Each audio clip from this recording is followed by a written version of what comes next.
Okay. Okay. There we go. It's 9:30 on a Saturday, and it can only mean one thing. It's time for Game On, the only show that profiles minority sports in South Africa. I'm Oli Zondo, and thank you so much for tuning in. Today, we're coming to you from the Parkview Squash Center. And of course, as you can see, we're talking everything that has to do with squash. There is a little bit of a similarity when it comes to squash and tennis, but the only difference is that players are not hitting over a net. They're actually hitting against the walls. It has to be played in a four-walled court, and you can play as singles, which is 2 players in a court, or even doubles, and that would be 4 players in a court. But in terms of what you can expect from today's episode, it is entertainment galore.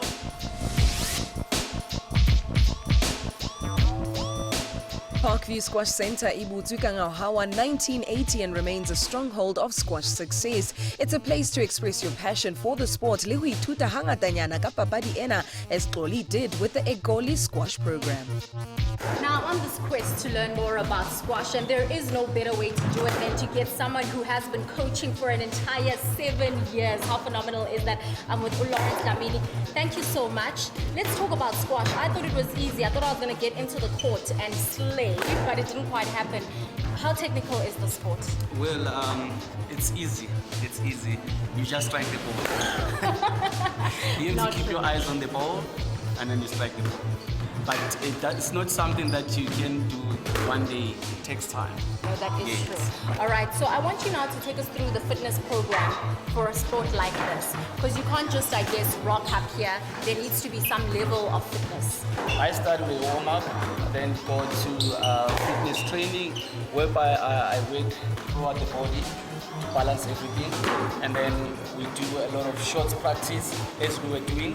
And then we play games just to incorporate what we have been doing in the game. Yes. We're not allowed to bounce.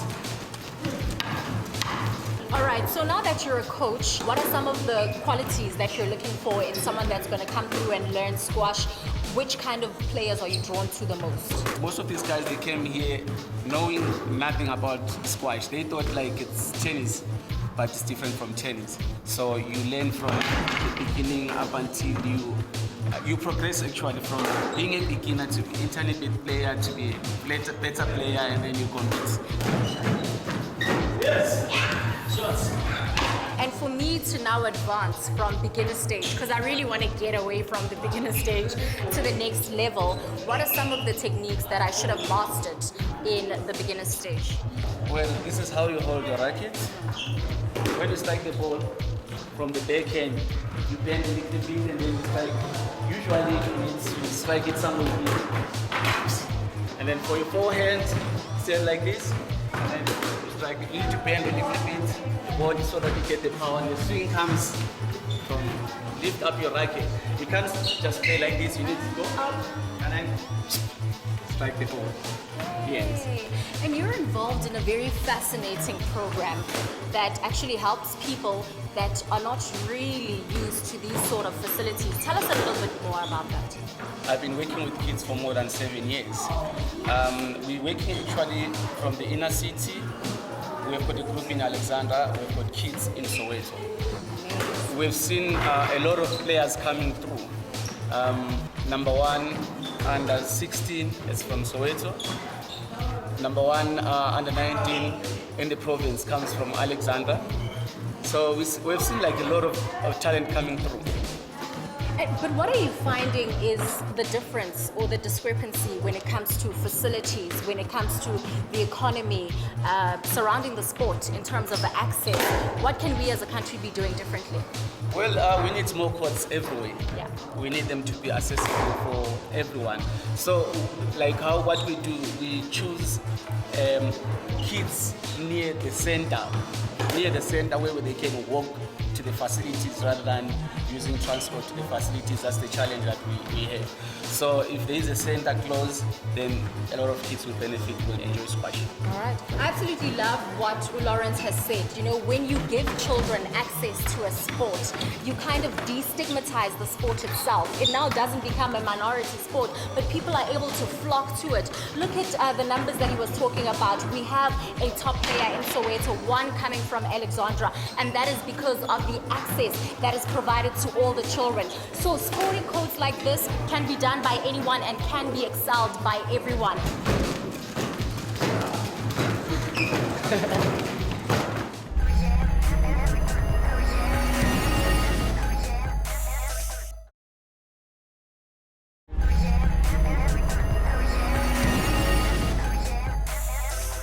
Talking about some of our players that are doing well in Soweto, we covered this year's 2016 Old Mutual Soweto Marathon. It was so amazing, and Game On was on the scene. The Old Mutual Soweto Marathon iqalile yabe yafelela at the iconic FNB Stadium for the very first time in its history. Over 25,000 runners took part in the 23rd edition of what is known as the People's Race. Hone le marunyana impa ho phodile, perfect conditions to tackle the tough course. The runners are behind me. The action is about to start. It is a hub of activity here at the FNB Stadium. We are on the scene as Game On. Now the entire world has descended upon South Africa's biggest township, and that is because of the 2016 edition of the Old Mutual Soweto Marathon. What I absolutely love about this is that it is very iconic. From the Nasrec Road, the runners are going to be traveling through to the Chris Hani Baragwanath Hospital, which is the third biggest hospital on the continent. And then they'll make their way to the Walter Sisulu Square, which actually birthed the Freedom Charter. After that, it is the Regina Mundi that is actually instrumental in forging and fighting the apartheid struggle. And who could forget Vilakazi Street, where those two Nobel Peace Prize winners are actually situated. Their homes are there. So everyone is getting ready. People around me are getting excited. The atmosphere is electric because the Soweto Marathon is about to take place.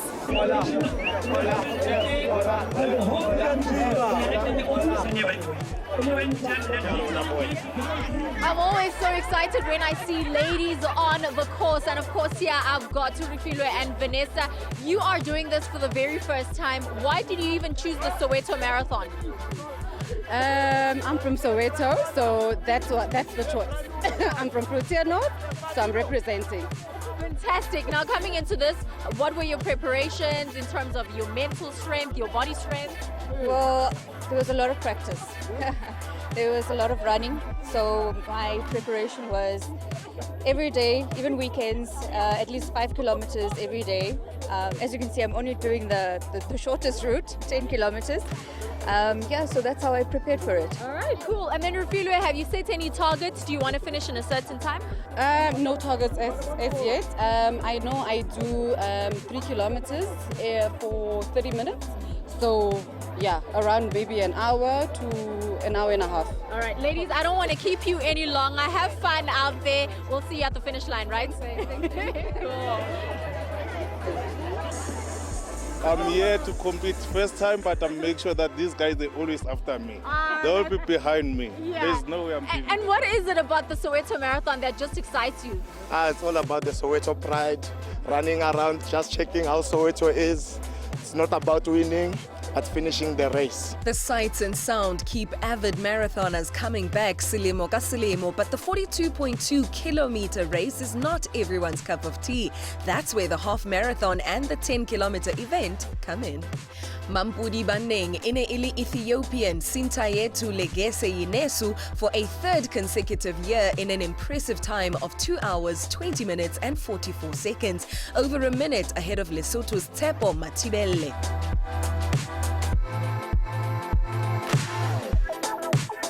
Yvette Fensel ended third, mitsotso emeno morao ha Mampudi wa basadi, who was also from Ethiopia, Salem Abere Alebachwe.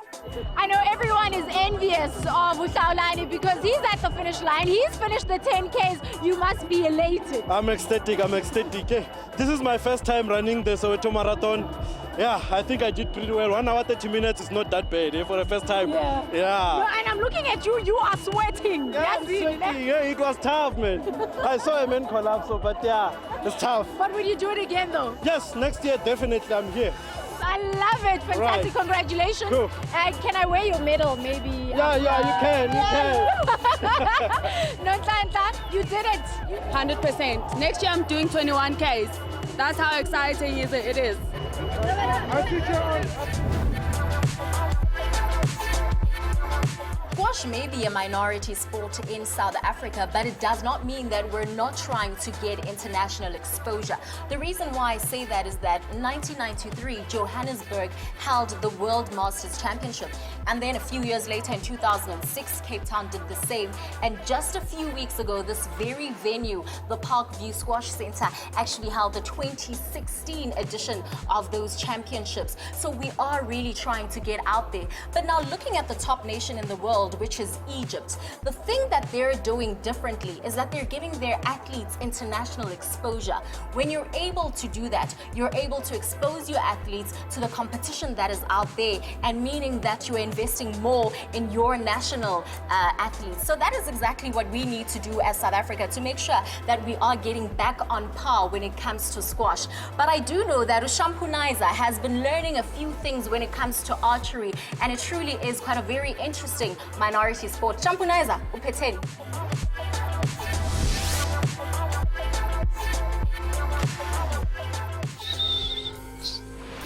Another Saturday, game on. We're doing like we always do every Saturday, 9:30. We're doing adventures. I'm at the adventure center. We're adventurers. We're gonna see if we can do like archery. I want to do these things myself. Let me go and see if these people but adventure, Papa. Sure, bosso. Hey, take it tips. Sure. Lina lo ke boza. Ke boza ngamla. La need like pata uru ere boza. I wanna boza ke mina bana bona ke le onele zoli bandla. The man out in community of property. So muge archery like bow and arrow. Yeah, bow and arrow. Then okay. No. Then I will tell you what. I read that so every Saturday people. What was on TV? Sure, bro. I don't know. I don't know. But then I got archery today, okay? Okay, but our tips are more archery. This is the archery shooting range. More archery. This type of the type of bow we use is a recurve bow. Yeah. On our recurve bow, why they call it a recurve bow? Because of these two curves. And our recurve bow, this part is the upper limb. This one is the lower limb. The center part you see, we call it a riser. Riser. Yes. On our riser, where I'm holding it, we call it a grapper. And this windows, this part we call it the window side. The black thing you see here, we call it the arrow rest. Arrow rest. And the steering sarona got copper knock. Okay. And our arrow is made out of carbon fiber. Our arrow got 3 flashes. 2 are the same color, 1 is the odd color. When you load, you make sure the odd color face outside. And you clip your arrow under the copper knock like this. Yeah. Your bow is loaded and ready to shoot. So standing position, you open your feet to the sides of your shoulders. Okay. I got the archery, I contact the back muscles. So you give me a 3-finger space down. Okay. The elbow must be up. Your thumb must be up also. You pull the copper knock close to your eye. You must see the whole arrow and the tip and the target that you are shooting. Once you are ready, you release. Oh, easy. No, let's get this thing going. People back high, if you are busy there, when you busy got GTI, you busy got losing snacks, phone. Not a shapadi, what kept bow here. I'm allowed to touch this thing. Sure. Grab again. If you've never seen this before, you are seeing it now. Here on Game On, we show you things born in real life. Shaka Zulu would be proud of me. 90 degrees, elbow out. Sure, it's about good in the pull it more.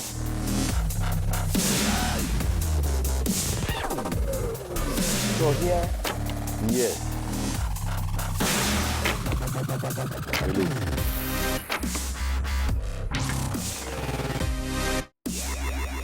Just aim from quarter to and 10 to. Oh. But you need to aim here so that when you shoot, it goes here. Oh, because people... Yeah, people, yeah. Oh. Yeah. So more than you take out? Why pull and you balance and then you pull. Oh, key then? Key rabang. Yeah.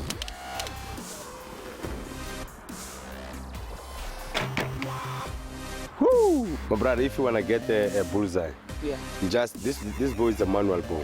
Okay. So you need to give yourself 3-finger space. This from here, you can just put your fingers here. Okay. And then when you pull your string, you must see the whole arrow. If you can see the yellow spot inside the arrow rest, yeah. It's very simple to get a bullseye. Elbow up, thumb up. Yeah. Yeah. Perfect. This is perfect. This is archery, Joe. I know this word maybe azanya, but this is archery, Joe. Bow and arrow, boza. You guys should try this thing, not at home, at an adventure center. This is Game On, and this is the game. By me, for you, I'm out. Jwale e ke bosa. Papadi e ntjha e leng on steroids. Seriously, mona ho tlameile o be flexible hobane ena yona e fetelletse. Yo, I know. Babuhi ko hae e ba le rona mo ho social media o jwetse hore mafellong a mona ho tlile ho etsahala eng. Re ho sport at SABC o ka sebedisa #GameOn.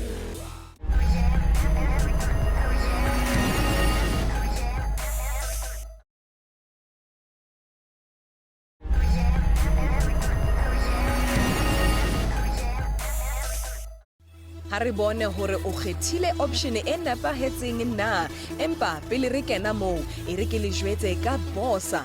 Bosa ke motswako wa di-aerobics, kgwele ya dinao le volleyball.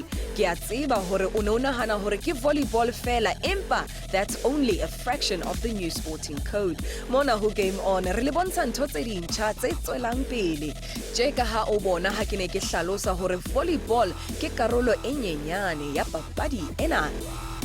Bona fela, ba bang ba tlola kaka ebile ba bang ba raha ka maoto. Le nna o ka re ke batla ho bona hore nka fumana kae papadi ena, o ka re ke batla ho bapala. Lahlela mahlo. Some people have compared it to golf because it's played on the greens. Some have said there is a simulation when it comes to marbles because there is a target in place. And other people have said, well, it's a sport that is stereotypically played by elderly people. Which sport am I talking about? Well, it's none other than lawn bowls.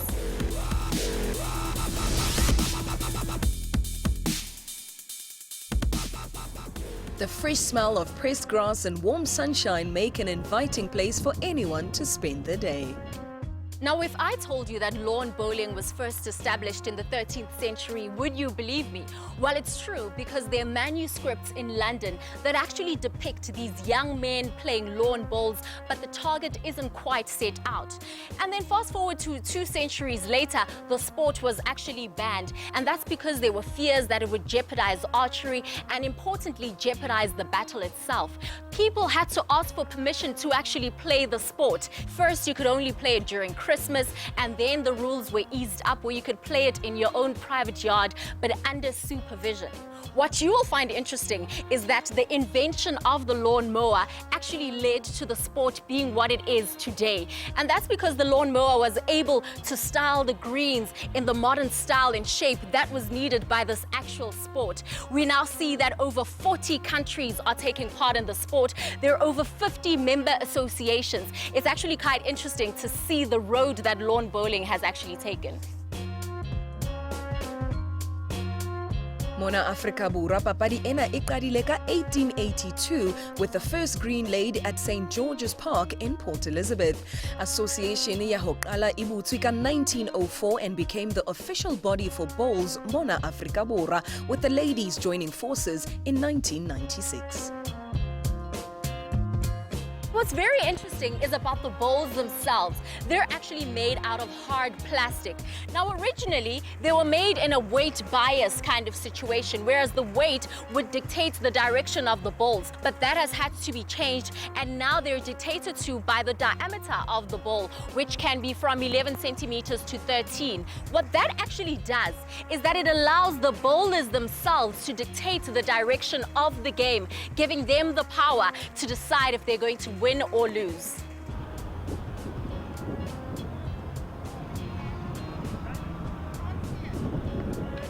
Now, there are a few things that have made me fall in love with lawn bowling. It's that it transcends from age. You don't have to be old or young to take part in the sport. It caters for people with disabilities, and also it transcends the individual to the team sport, where you can play as women's or men's singles, and you can also have the open para triples or even the men's triples.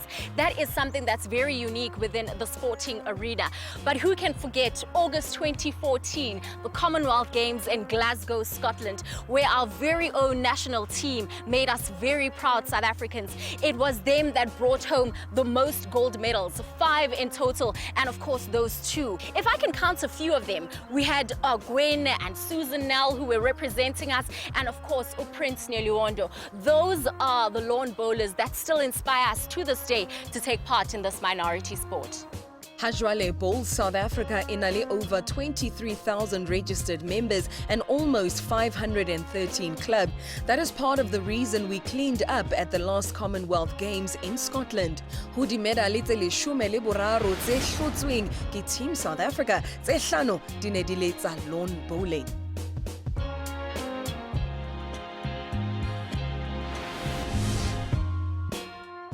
Now you're probably sitting there and wondering how it is that you can actually get into lawn bowling, how you can represent the country on a national level, maybe in the next Commonwealth Games. Well, it's quite simple. You need to get membership from right here at the Killarney Country Club. It's in Johannesburg, Killarney. There are no weight or height restrictions. You just need to make sure that you've got a good back because you'll be bending over quite a few times. And if you're not into the greens, well, you can also get into the golf, the tennis, there is squash, there is gymnasium. You really are spoiled for choice. Re bone dipapadi tse ntjha tse kgatlisang. It goes to show that sport and competition is only limited by your imagination. So, where has your imagination led you? Share your minority sporting moments with us. Re bontshe hore wena o rata eng, o bone eng, kapa o bone bo mang. Sebedisa dikanale tsa rona tsa social media ho Facebook ke SABC Sport, mana Instagram le yona ke SABC Sport, empa ho Twitter ke @sport@SABC. O sebedise hashtag ya rona Game On, because if it moves, it's game on.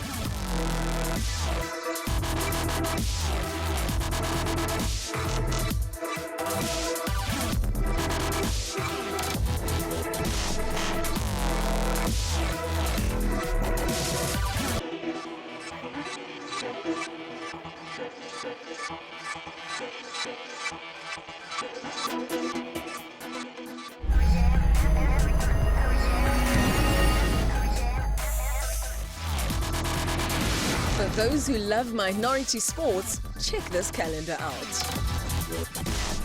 And don't forget, the Nelson Mandela Marathon is brought to you by the Umgungundlovu District Municipality in partnership with the KwaZulu-Natal Government and the Nelson Mandela Foundation. From squash, and no, we aren't talking the 7 colors vibes. We also took on some bowls on the grass and ran a few kilometers before Shampunaiza showed us his archery skills.